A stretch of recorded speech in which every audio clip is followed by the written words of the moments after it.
Hey, welcome my friends, here we are. It's today's date, it's the 1st of May, it's May Day. Here in Vietnam, 6 a.m. in the morning. The roosters will testify to that. The sun is actually up. I know because yesterday we were walking at 5 a.m. or a little after, it was about 10 past 5, up an amazing mountain that has this dragon sculpture on top and some little shrines and stuff on the way up, which was awesome. And I will put a post on with some footage of that, some photos we took, and my son had his drone up there. And anyway, but the sun was rising.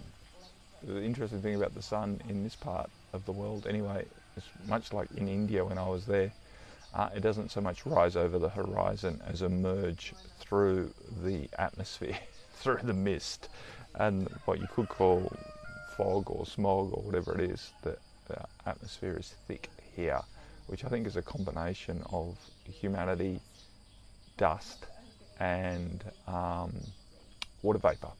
You know, the humidity in the atmosphere is like we're existing in a constant cloud. Temperatures during the day have been for the last 3 or 4 days going into the low 40s, so reasonably challenging for us, not accustomed to that temperature. But by and large, it's been awesome. We've had some fantastic times here. Anyway, so here we are, 1st of May. It's Chat with Matt. I haven't announced that yet, but half an hour or so to talk about whatever you might like to. I did put a post on yesterday or last night, my time last night, that was taken at a temple complex. Yes, this is the gateway to the oldest part of a big temple complex. And sorry, I've forgotten all the names of everything. It's sort of, I know it for 10 minutes and then it slips me, but this is an amazingly big and reasonably modern, most of it, temple complex here close to Trang An or Ninh. I'm not quite sure if that's how you say it. Hey Sister Stephanie, Ninh here, just out of Hanoi, or a couple of hours out of Hanoi towards the coast. But anyway, this again, there was a bit of a mountain there, Din something, forgotten all the names, and there were some caves there and a medicinal garden, medicinal herbs. The story about when that was created back in the 1200s, I believe, was someone like a king or a king's advisor was up in the mountain looking for medicinal herbs to cure the king. So it must have been the king's helper or someone to cure the king of some disease, again, which had a very interesting name, which I've forgotten. And he stumbled upon these caves and created shrines in these caves, and that's been very sacred ground. And that picture, anyway, getting back to cutting to the chase, the picture that I put on the Facebook notification was the gateway to the old caves. There was one dedicated to Buddha, and there was one dedicated to Divine Mother, which was called the Dark Cave, and it was amazing energy in there. It was very, very special. So anyway, that's the story behind that photo. But cutting to a different chase, Sister Jen Burns wrote in a question, a requested question, and I'm going to read it. I've got my little trusty laptop here to give me that facility, and I'm going to read it and then I'm going to talk about it because there's a lot of interesting things to dance with, I believe, around this expression. She writes, if everything is love, and that was in inverted commas, then is it about, and I want to ask what the it is, but that's an interesting thing. Is it about where we direct the attention of our love? Curious about the dance between directing and choosing, in brackets, redirecting my attention to focus on money as my natural habits tend to ignore it, versus allowing and following, in brackets, listening to intuitive guidance and waiting for something to guide.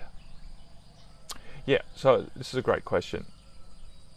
And maybe we'll start with this idea of everything is love, because, you know, that's that's very difficult for our human brain that has very fixed ideas about what love is and what it isn't. And in most of us, and most of our training or education around the word love, it certainly isn't what a lot of what we experience, and a lot of what we see, and a lot of what we hear is going on in the world wouldn't be classified as love. You know, wars and, you know, quote unquote hate crimes, you know, violence isn't love, as we have been educated to connotate this concept of love. You know, the human concept of love is different to the everything is love concept. It's difficult semantics to play with, really, and it's almost like it would be helpful to have different words for this idea, and to separate out, you know, some of our conceptualization around love, what we're really talking about when we say love. You know, in Hindi and in Sanskrit, there are multiple words that we have to translate in English to love, you know.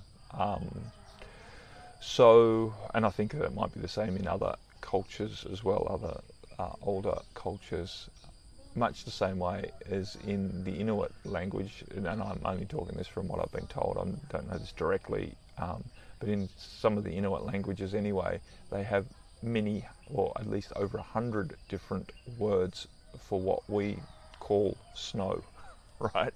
Because it's something that they know a lot about, and it's something they work with a lot, and so they have different words to mean different aspects of snow, right? Different makeup of snow, you know, when the snow's compact, when the snow's light and fluffy, when, you know, all of these different ideas that we would use a whole sentence to describe, they have a single word for it. And so in other cultures, and I'll refer back to Sanskrit and Hindi, they have many words for what we describe as God as well, or the divine. You know, they have multiple words to indicate all of the differences that they mean, rather than having to use a whole sentence to describe it. They have a word for it. And it's similar, I believe, for this term that we use as love. So I feel to just slide out of that conversation, because it can get just a little bit too heady when we start. And I think that's a bit of a point, is we tend to get overly heady about this idea, which isn't helpful. But I do believe it is helpful to recognize that when we use a word, it might not be the first meaning that pops into your head, right? As humans, we tend to reduce things down and be overly simplistic and reductionist in our mind. So when someone says, oh yeah, you know, this is just a manifestation of love, etc., or whatever, we tend to think, well, no, that goes against my version of love. But just recognize that your version of love might not be the love that they are talking about, or any other word or concept, right? So is it then about where we direct the attention of our love? This word attention is a word I've been, and a concept I've been working with personally a lot lately, over the last few months, thinking about, you know, attention really is the resource that is most important in my life now. You know, a lot of people talk about, you know, the most important resource is time. I believe time is relatively fluid, but what's not so fluid is attention, right? Basically, what are you doing with your time? You know, are you attentive? Are you present with the time that you are spending, rather than thinking that 2 hours is worth a certain amount? What's more important is the quantity, or the quality really, of attention you apply in any particular time frame. So, example, you know, your boss, if you had a job, might pay you per hour, but what you achieve in that hour is very, very random, variable, very variable what you can do in a certain period of time, because it depends how much attention you're applying to the task. So attention is very powerful. You know, where our attention goes, the energy flows, and the more attentive we are to any particular task or any particular object or concept or experience is proportional to how influential that experience, or how much work we can do, quote unquote, how much change we can create, how much influence is happening, is proportional to the attention, to the quality of our focus on any particular thing or task or concept. So where we direct the attention of our love, and this is where the concept of everything is love sort of makes a bit more sense, because our attention is love, right? In the more broad scheme, I know a lot of people hold their attention on what they're not wanting, or what they're not liking, or even what they are resisting, or what they are resentful of, or not appreciative of. But ultimately, your attention is indicating what you love, because what you're attentive on, what you're focusing on, is what you will receive more of. And so that is basically what you are loving.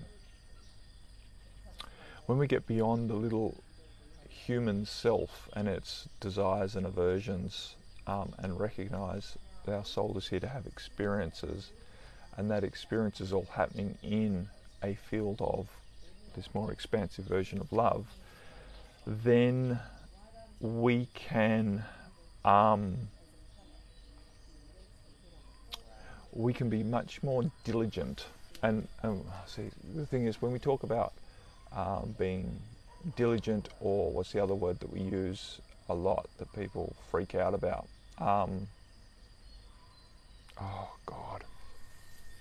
When we apply ourselves to maintaining focus, right? When we're disciplined, that was the word I was looking for. That sounds like diligent. When we are disciplined, which people freak out and think it's a real sort of fear-based vibration, because we've been trained to be. The discipline that we know is basically a discipline that comes through doing something, or else there'll be a consequence that we don't like, and that's how we have been disciplined in the past, right? And even the word disciplined means it's punished, right? If someone's disciplined, it has the connotation that means they've been punished, right? Whereas for me, in a more expansive mindset, discipline is a beautiful, loving concept, where we are basically choosing consistently to align our energy with something, because we recognize the love in it, because we recognize the benefit in it, we recognize the opportunity in it to dance with that way. Even though some of the things that we are choosing to maintain discipline around might not be so fun or even pleasant for our little human self, there is an aspect of us that recognizes that the potential of staying on this path, the potential of consistently choosing to do something in a disciplined way, is going to yield an experience for us that is fundamentally purposeful, fundamentally joyful, you could say, for the soul, even though it might not be so comfortable or even pleasant or appealing to the egoic self that has all of these different complexes around experiences and trainings around what's good and bad. We've been trained to believe what's good and bad. We've been trained to believe what's comfortable and uncomfortable, right? Because ultimately these things that we call comfort and what we call pain for example, is a trained response. Yeah, I know some of these things we call pain is a sensation in the physical body that may be reasonably intense and may be alarming to the biology as well, which makes more sense when we call something pain. But a lot of where we draw the line and say, well, that's painful, that sensation has now become pain as opposed to just a sensation that I'm aware of, has been trained, right, through successive experiences and people reaffirming or reinforcing that's pain and that's bad, and we don't want that, right? Because ultimately, again, there's choice around that. I don't think it's going to be as hot today. I was talking to the guy last night who grew up here, who owns this beautiful place we're in, Trangang Retreat, and he said the forecast for today is cooler, so I'm looking forward to that because we're off to the national park, which is about an hour's drive away, to do quite a bit of trekking and walking with the wildlife. I'm just noticing because we've got a breeze blowing, which we haven't had most mornings or even during the day. It's been reasonably still, which has added to the oppressiveness of the heat. Fascinating when you travel and you take yourself out of your normal environment that everything becomes much more interesting what's going on around you. You know, you're much more interested in the weather, you're much more interested in various sensations and experiences, which I think is a big part of the value in traveling, is it helps us to reconnect with natural curiosity and natural attentiveness that we lose when we're in our normal daily grind that sort of wears us down into sort of robotic behavior, where we're just trying to get through the list of tasks that we need to do to survive or thrive or achieve what we think we need to do to be successful. Anyway, I've sort of deviated, which is very like me, especially when I'm in this thing. So Jen wrote, curious about the dance between directing and choosing versus allowing and following. So this dance between redirecting my attention to focus on, and with Jen's talking about money, as my natural habits tend to ignore it, versus allowing and following, listening to intuitive guidance and waiting for something to guide. Yeah, so I'm going to talk about that dance between this sort of conscious direction to start with, versus sort of being in the more soft and allowing and flowing. And then I want to talk about this concept of money as well. So Marie's videoing her yoga class over there next to the pool, and this lovely older Vietnamese lady just walked right past, and then she's going to clean the pool basically right around Marie while she's teaching, like in the frame. Classic. Very, very classic. I love it. They're not fazed by a camera, that's for sure. They're just going to go about their normal daily work. It's gorgeous. And it's not going to detract from the class at all, as long as Marie can keep her focus, which is a fun, good challenge. Because we have this concept about teaching yoga should be sort of peaceful and undistractive and clean, much the same as we have concepts around what meditation should be, and all sorts of practices that concepts we have in the West, again coming to a different culture and what they value, especially when you come to crowded places in Asia, and I guess in Europe as well, has crowded places where personal space isn't the same concept that we have, especially growing up in places like New Zealand, where we have tons of space, and Australia to a large extent, and everyone is very conscious about not getting too close to other people because it's considered rude or inappropriate, whereas here, where they have a completely different structure and family growing up system and village life, that's just not a thing. Again, it can be very challenging and confronting for us, but it's awesome. It's an awesome opportunity to consider what we consider normal to not necessarily be absolute, right? It's not absolutely normal, it's just normal in our little bubble. And I think when we all recognize that we're living in our own little bubbles, whatever it might be, you know, that's just an example. This same example holds true for so many things in both directions. Like, you know, you take the Vietnamese people to New Zealand, they could feel very lonely and very disconnected because no one comes close to them, right? Everyone avoids, you know, coming into their, what we would call personal space, right? Which could feel very confronting for them, whereas we find it completely normal. Anyway, the dance between directing and choosing versus allowing and following. I think I like the way you use dance, because I think it is very much a dance, and I don't believe there's any rights and wrongs to it. I think that dance is dictated by the music that's playing in the moment, right? And I think there is definitely a time to direct and choose, and there is very much a time to allow and follow. And I think as we practice dancing, we get less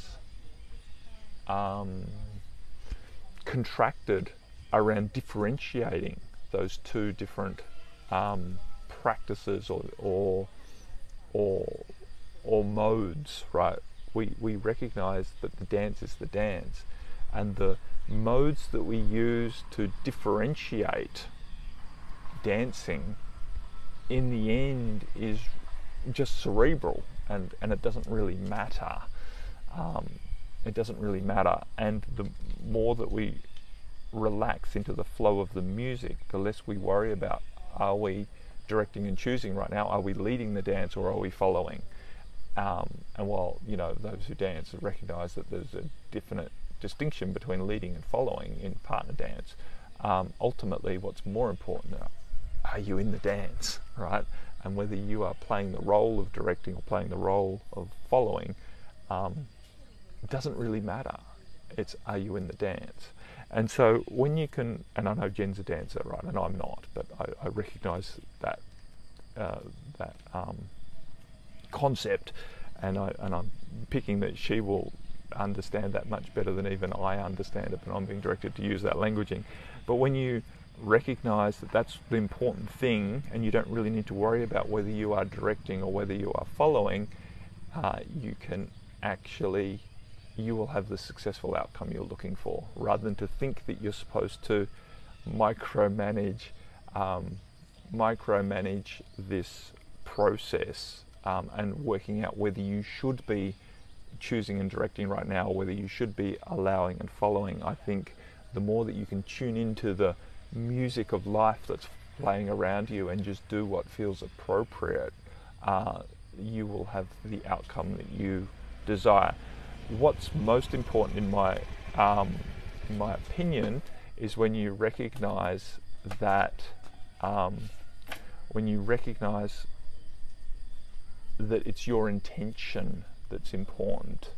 It's your intention that's most important, and that you've set and you are maintaining, e.g. you are consistently choosing to realign and align yourself with an intent, rather than getting too mental around this idea of directing and focusing, right? Because directing and focusing has this connotation that you're going to achieve something. And I know your intention is to achieve a more expansive relationship with, and I would use the term wealth rather than money, because in reality, money is, you know, bits of paper or numbers in a bank account, whereas wealth is your capacity to do things, right? Wealth is a resource. You know, I know money is the resource as well, but money is a sort of a limited idea of what wealth is, because we can have wealth in many ways that gives us the capacity to do expansive things and purposeful things, right? It gives us the means to do things, and money is just an example of that. And while it's great that, so I'm sort of just switching now from this more expansive concept of, you know, directing and choosing versus allowing and following, to redirecting my attention to focus on money, as my natural habits tend to ignore it. I think it's great to recognize that naturally you ignore money, and I think it's really good to recognize where our resistance to recognizing money is, not from a self-critical point of view, but just from a curious place. You know, why am I choosing to ignore money right now, as opposed to oh, that's interesting. You know, oh, that's interesting that I'm avoiding the money piece right now in this, as opposed to oh, I'm not focused on the money. I need to redirect my attention to money, because I know where attention goes, energy flows. The problem when we bring our attention to something like money is quite often we're doing it in a lack way. You know, quite often the very reason that we're choosing to redirect our attention to money is that we feel that we need more money, and that without the money we are somehow lacking. You know, it's the desire to have the money as opposed to not have the money that is driving this, and that is fundamentally, you know, based around lack. It's very hard to be loving in that. So ultimately, the directing and choosing for me is basically choosing to remember my intent to feel wealthy, not to necessarily put my attention on getting more money, right? Because what do I want money for, right? I want real wealth that allows me to do what I feel is purposeful, right? Oh, it is a bicycle on the road. I thought at first it was raining. That gives me the capacity to do what is purposeful, useful, expansive, what is aligned with my heart, right? That's the wealth, the freedom. It gives me the freedom to do those things. So, you know, if you come back to this question, this dance between directing and choosing versus allowing and flowing, I think if we choose our intent and direct our energy into that intention in a loving and open and expansive way, then we allow life to happen and we follow the energy moving forward. I think that's a sort of a progression that happens, not that it has to happen necessarily in that order. No, it definitely is raining, which is funny because Marie's out in the open trying to do her yoga now, with the lady still cleaning the pool right behind her. And when I mean right behind her, I mean like 3 feet behind her. Like Marie's ducking under the pole of the scoop. I'm watching while talking to you. Luckily I chose to sit under a tree. And I think that is pretty much going to wind us up. Anyway, I've done my half hour and we're leaving in 15 minutes to the national park. Hopefully it's not going to rain all day. That would be not so fun. But anyway, either way, we will be right, and it's all an experience that's valuable, and we're not here to curate or orchestrate, quote unquote, the perfect situations. We have to flow with what is and redirect our attention as opportunities present. You know, that's the thing. It's this flowing and allowing life to happen means that we are consistently prepared to redirect and not to get focused on a particular outcome as the only outcome, but to be an allowance that things are going to evolve. And in that evolution, there are many opportunities to have experiences that are valuable to us, right? And I think that's what's important, is to recognize that we're not here necessarily to appease our ego and to achieve what we want to. Not that we can't do that, and not that we shouldn't appease our ego, but it's not the most important thing. When you recognize the most important thing is to follow your heart and your soul into experiences that are expansive on that level, and you relax into that, then you have many opportunities to appease your ego along the way, as opposed to putting appeasing your ego as the primary goal and sacrificing a lot of the opportunity to flow in different directions because it doesn't look like it's going to lead to the outcome that you want, right, from your mental, logical mind's point of view. Hopefully that helps you all in many ways. I will do my best to come back to you next week on Wednesday morning sometime. Obviously my normal time, which is 2 hours earlier than this, is just a little bit too early to start. 4 a.m. is not so much fun to get up and live stream. So for now, it'll most likely be more like this time for the next few weeks before we make our way in June. We will be in Croatia in Europe, so and then in Turkey. So no doubt the times will change then. Anyway, my friends, I don't know how much longer this tree is going to provide me safe refuge. Bye for now. Namaste. I'll speak to you again soon. Keep smiling.